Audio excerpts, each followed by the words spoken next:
Bajo tierra, una novela de Jesús Pedro Ontoria Caballo. Capítulo 1. La llegada del hombre lobo. Ya está bien, dijo Carló. ¿Qué pasa, Carló?, preguntó Carolina. Los dos muchachos estaban sentados en el compartimento de un tren que se dirigía a Bilbao. Tenían muchas ganas de ver su nuevo colegio, su nueva casa. El padre del joven era guardia civil, pero nunca quería permanecer en un mismo sitio porque no tenía familia, a excepción de su mujer, su hijo y la hija de su mujer. La muchacha adoraba a la gente, pero era triste y apocada. Con su exceso de timidez se quejaba de los continuos cambios que había en su vida por culpa de su padrastro, pero sus quejas eran en vano. ¿Qué pasa?, preguntó nuevamente la chica. El joven no contestó. Solo se oía el traqueteo del tren. Era lo único que rompía el abrumador silencio. El joven tenía una pesadilla y nuevamente volvió a meterse en sus profundos sueños. La chica lo miraba compasiva, pues era la segunda vez desde que se durmió que protestaba o hablaba entre murmullos. Era su forma de ver que tenía una pesadilla. La pesadilla era igual que las anteriores. La chica se acercó un poco a él. Entonces descubrió que el muchacho estaba susurrando. Ella lo zarandeó suavemente. ¿Hemos llegado ya?, preguntó el joven. No, Carló, estamos en León. ¿Qué soñabas? El chico tenía la mirada perdida. Tengo miedo, dijo finalmente. Ella cogió su mano entre las suyas y se la acarició tiernamente. Se apoyó en su hombro y comenzó a hablar. Si papá muere en algún atentado, dijo, temblando. No pasará, ten fe. Además, ¿por qué va a pasar algo así? Ya pasó una vez. He visto la imagen de papá envuelto en sangre. Solo era una estúpida pesadilla. Pero era tan real. Ella lo abrazó fuertemente. Sentía un gran cariño hacia él. El tren siguió traqueteando sin más, pues el sueño llegó al compartimento y ambos se durmieron. Habían llegado a Bilbao. El tren estaba parado en el andén al término de su trayecto, y una hora más tarde saldría hacia Madrid. El guarda pasaba por el tren, comprobando el estado de los compartimentos. El hombre vio a los jóvenes dormidos, el uno sobre el otro. Se acercó a la niña y la zarandeó suavemente. Ella susurró, «Déjame un poco más, mamá». Y el guarda, en su segundo intento por despertarla, le acarició el hombro. Ella se sobresaltó. La joven tenía la cabeza llena de preguntas, pero mirando a su alrededor se dio cuenta de que estaba en el tren. Seguramente ya estaban en Bilbao. Miró al guarda y después a su hermanastro. Se acercó a él y le besó la frente. Él despertó al momento, se levantó y salió del compartimento con su equipaje. La joven lo siguió, despidiéndose del guarda. Los dos jóvenes salieron al aire fresco del andén. El reloj de la estación marcaba las 2:30 de la tarde. El tren había llegado con media hora de retraso. Cargaron el portaequipaje y salieron a la calle. Los jóvenes cogieron un taxi dirección a una casa cuartel. Una vez dentro del coche empezaron a hablar. «No tengo dinero. ¿Y tú?», susurró Carolina. «¿Cómo que no tienes dinero? ¿Cómo vamos a pagar el taxi?». El taxista, que no dejaba de escuchar la conversación, frenó en seco, descargó el equipaje y les hizo bajar. Luego volvió a arrancar el coche. Los dos muchachos estaban solos, con nada más que 2 maletas. Al lado les quedaba un parque. Se metieron en él, se sentaron en un banco y esperaron, pues estaban perdidos en una ciudad totalmente desconocida para ellos. Empezaba a anochecer. Los dos jóvenes tenían frío. Carlos se quitó la chaqueta y se la puso a Carolina por encima de los hombros. «Gracias», le susurró ella. Escucharon el sonido de un reloj de una iglesia lejana, seguramente una catedral o un ayuntamiento, indicando que ya era medianoche. Un grupo de jóvenes de unos 18 o 19 años se acercaron. En las manos llevaban diferentes tipos de bebidas. Entre ellas había botellas de alcohol y refrescos de cola, limón y naranja. Sin verlos, los jóvenes empezaron a mezclar las bebidas en vasos de plástico, y uno de ellos sacó de una mochila que llevaba colgada a la espalda un saco de hielos y comenzaron a beber. La pequeña Carolina se durmió en los hombros de su hermano. Habían pasado un par de horas y solamente estaban ellos y los jóvenes que llegaron al parque, únicamente para dedicarse a beber. Los hermanos, todavía invisibles para ellos, empezaron a escuchar una melodía. Los jóvenes bebedores cantaban con voz fuerte. A lo lejos, un grupo de edad desconocida se acercó al lugar donde estaban ellos. Pasaron entre el montón de jóvenes que seguían bebiendo, algunos borrachos, sin mostrar el mínimo interés por ellos, mirándolos, pero ignorando su presencia. Este grupo, de unas 10 personas, se sentó en un banco cercano. Uno de ellos sacó un cigarro y lo partió. Se puso algo en la mano y empezó a quemarlo. «Un papelillo», le dijo a otro chaval, y éste le puso algo en la mano, desdoblándolo. El primer chaval aprovechó para echarlo en su mano y susurró: «La mora». Hizo algo con sus dedos y, pasado un rato, sacó un mechero con el cigarro en la boca. Luego lo encendió. El tiempo transcurrió rápidamente hasta que Carlos se quedó dormido. Al día siguiente un barrendero los despertó.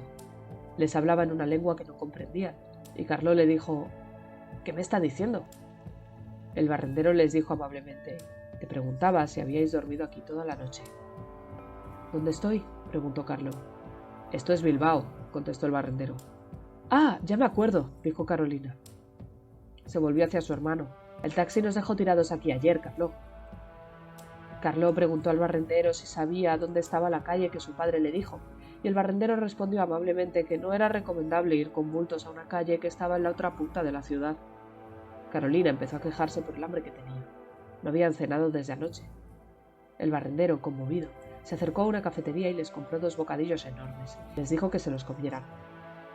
Carlos le dio las gracias 3 o 4 veces, y el barrendero le dijo que no tenía importancia, al menos podrían comer ese día. El barrendero se disculpó diciendo que ya no podía hacer nada por ellos. Carlos le dijo que había hecho ya demasiado por ellos y le dio las gracias nuevamente.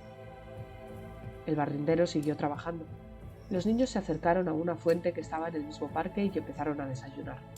En primer lugar, sacaron 2 botellas y las llenaron. El agua corría fresca y transparente y tenía un sabor dulzón. Después abrieron los bocadillos que les había dado el barrendero. Los 2 eran de bacon con queso, fundido por el calor. Después de terminar la mitad del bocadillo, decidieron volver al banco donde habían dormido. Al poco, Carlos se durmió. Empezó a soñar que recibía una llamada de la madre de Carolina desde el móvil de su padre. «Papá, ¿qué te ha pasado? ¿Estás bien?» «Tu padre ha muerto». «No puede ser, si estuve con él en casa ayer». «Carlos, solo nos tienes a Carolina y a mí. Lo han matado, no puedes hacer nada por él». «¿Un hombre le ha disparado?» «No, cariño. Un animal le ha arrancado todo el cuerpo a mordiscos». Carlos se despertó. «¿Qué te pasa? ¿Estás sudando? ¿Has tenido una pesadilla?» «Sí, era horrible. Esta vez estaba hablando con tu madre después de ver el cadáver de mi padre». «Tranquilízate, estás temblando». Pasaron las horas sentados en el banco del parque en el que habían dormido. Los 2 sabían que sus padres no llegarían hasta el día siguiente. El parque en el que se encontraban estaba verde. Los árboles en flor desprendían una belleza propia de la primavera. Era una pena que el parque tuviera un arenero descuidado, utilizado por los perros y algún que otro vagabundo para hacer sus necesidades. El suelo, lleno de botellas como estaba, y los columpios rotos y oxidados echaban a perder sus magníficos árboles, sus rosales y petunias cuidadas al aire libre, que desprendían aromas nítidos y perfumados, aunque la vista sufriera cada vez que se miraba al suelo. Los muchachos se quedaron allí sentados. Veían pasar gente. Un señor pasó con una pala para recoger toda la basura que la juventud de la noche anterior había tirado a su gusto. Varias horas después, el parque había quedado limpio. El único olor que se percibía era el de la resina y las flores, esas rosas y amapolas que adornaban el parque. Había comenzado a llover y el olor se hacía dulce para la nariz. Por el cielo, nadie diría que eran las 2 de la tarde, y la lluvia hacía pensar que era un rocío matutino, pues era débil. Solo el sol brillando en lo alto del cielo calentaba con fuerza y demostraba la hora que era. Los muchachos iban a ponerse a comer el resto del bocadillo. La lluvia no paró. Empezó a mojar y se inició con más fuerza. Así que se empezaron a empapar. Cuando terminaron los bocadillos, sus cuerpos parecían sopa. Buscaron un sitio donde refugiarse. Pasearon durante muchas horas por el parque. A pesar de estar en la ciudad, el parque no parecía terminar nunca. Durante su caminata se encontraron a un hombre, un mendigo, que no había comido en varios días. Sus pantalones rotos y la camisa quemada dejaban entrever que era un esqueleto con piel por encima. Saludó a los chicos, que se apartaron de él mecánicamente. «Venid», les dijo. «Os habéis perdido, ¿verdad?». Los chicos afirmaron con la cabeza, y aunque no les inspiraba mucha confianza, le siguieron. El hombre, después de caminar un rato, les mostró un tronco hueco, que por su extensión se diría que había vivido muchos años. Carlo pensó que se había quemado, pero desechó esa teoría porque medio árbol estaba intacto, pero hueco. Entraron detrás del mendigo y se agolparon en el tronco, sentados, y empezaron a hacer lumbre en un pozo hecho con piedras, totalmente tapado salvo por 2 aberturas, una en un lateral con tamaño suficiente para introducir alimento al fuego y otra en la parte de arriba. Esta era pequeña, y su finalidad era que el humo saliera del árbol. El pozo era de 1,5 metros de profundidad por 1 metro de diámetro. El árbol, que ocupaba unos 5 metros de diámetro, tenía unos pequeños agujeros, casi invisibles, en la parte superior para que el humo saliera. El mendigo no les hizo ninguna pregunta y les permitió que se cambiaran de modo. Las maletas, que estaban fuera, estaban empapadas y además tenían las prendas del interior completamente húmedas. Rebuscaron ropas secas y las metieron en el tronco del árbol. Allí se cambiaron y pasaron el resto de la tarde. Cuando el sol se escondía, salieron del árbol para volver a ver las escenas de la noche anterior. Todo transcurría igual que ayer, unos bebiendo, otros fumando. Los muchachos que por allí pasaban tiraron una botella tras otra. A diferencia de la noche anterior, esta vieron a unos chavales que se pinchaban, compartiendo jeringuillas que más tarde tiraban al suelo. Eran las 5 de la mañana. Los 2 jóvenes no habían dormido nada, pero estaban a punto de cerrar los ojos cuando, de repente, oyeron un aullido. Todos los que estaban allí salieron corriendo. A Carlo y a Carolina los cogieron, les taparon la boca y echaron a correr. Los muchachos desconocían cuánto tiempo pasó, pero varias horas más tarde les soltaron en un cuarto. El cuarto estaba oscuro y lleno de jaulas. ¿Quiénes sois?, preguntó Carlo. Ellos no contestaron, hasta que uno empezó a hablar. Cuando habéis oído el aullido, ¿por qué no habéis huido?, preguntó. Ellos contestaron que no le dieron importancia y que además no tenían dónde ir. El muchacho les dijo: el hombre lobo que hay en ese parque es peligroso. Se le teme en todo Bilbao. Este ha sido un pequeño fragmento de la obra Bajo Tierra, escrita por Jesús Pedro Ontoria Caballo. Si quieres conocer cuáles son los destinos de Carlo y Carolina, visita www.jesuspedroontoriacaballo.es y adquiere tu ejemplar de Bajo Tierra.